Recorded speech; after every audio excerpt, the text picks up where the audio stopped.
Hi friends, आज मैं सुनाने जा रही हूँ आपको एक छोटी सी कहानी। हंसते हुए भिक्षु। प्राचीन समय की बात है। पुराने चाइना के गांव में 3 भिक्षुक रहा करते थे। उनका नाम कोई भी नहीं जानता था, क्योंकि उन्होंने अपने बारे में कभी किसी को बताया ही नहीं था। वह कभी किसी बात का जवाब नहीं देते थे। चीन में लोगों उन्हें हंसते हुए भिक्षुकों के नाम से जानते थे। वह लोग सिर्फ एक ही काम करते थे, किसी भी गांव में प्रवेश करते और बाजार के बीचों बीच खड़े होते और हंसना शुरू कर देते।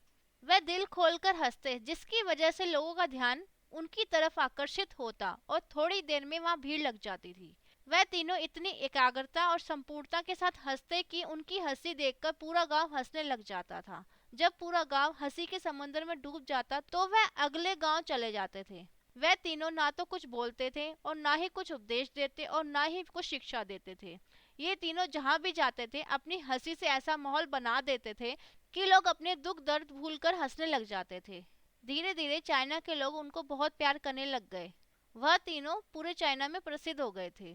3 हंसते हुए भिक्षु के नाम से चाइना के लोग उनको बहुत प्यार करते थे और आदर सम्मान करते थे। इससे पहले और उनके बाद भी कभी किसी ने इस तरह प्रचार नहीं किया कि जीवन केवल एक हंसी होना चाहिए और इसके अलावा कुछ भी नहीं। वे तीनों विशेष रूप से किसी और के ऊपर नहीं हंसते थे। वे केवल हंसते थे जैसे उन्होंने दुनिया के मजाक को समझ लिया हो। ऐसा लगता था जैसे उन्होंने ईश्वर के मजाक को समझ लिया हो और उन्होंने एक भी शब्द का उपयोग किए बिना चाइना में इतना आनंद और खुशी फैलाई जैसे आज से पहले किसी ने भी नहीं फैलाई। लोग जब भी उनसे उनका नाम पूछने की कोशिश करते, ये केवल हंसते, इसलिए उनका नाम पड़ गया 3 हंसते हुए भिक्षुक।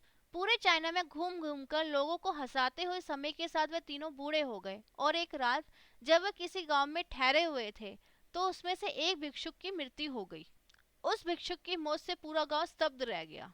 पूरा गांव ये सोच रहा था कि अब बाकी दोनों बचे भिक्षुक बहुत रोएंगे, लेकिन पूरा गांव ये देखकर हैरान हो गया कि दोनों भिक्षुक उसकी लाश के पास खड़े होकर जोर जोर से हंस रहे थे।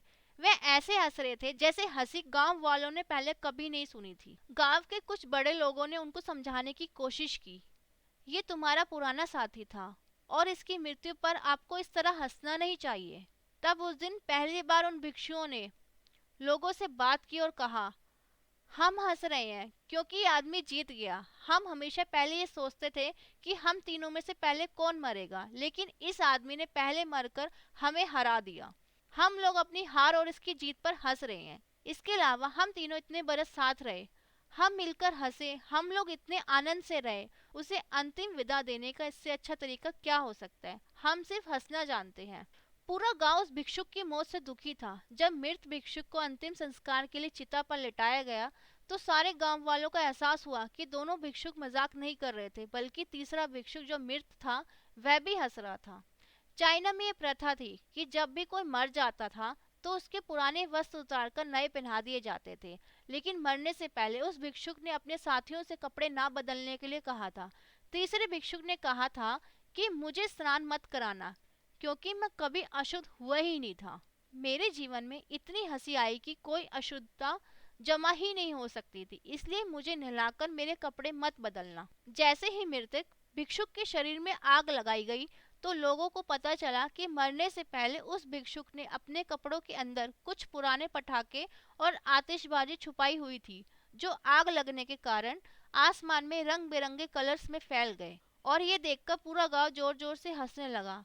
तो इस तरह से वह तीसरा भिक्षुक मरने के बाद भी सभी लोगों को हंसा गया। और ये देखकर दोनों भिक्षुक ने कहा, चालाक आदमी, तुम मर चुके हो, लेकिन तुमने एक बार फिर हमें हंसा दिया। तुम्हारे द्वारा गांव वालों के चेहरे पर पैदा की गई ये आखिरी हंसी थी।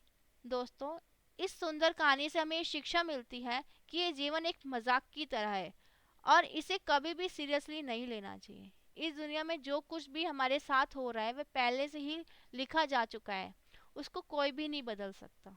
तो दोस्तों, अगर ये कहानी आपको पसंद आई है तो इस कहानी को प्लीज़ लाइक कीजिए, सब्सक्राइब कीजिए, कमेंट कीजिए और शेयर करना ना भूलिए। धन्यवाद।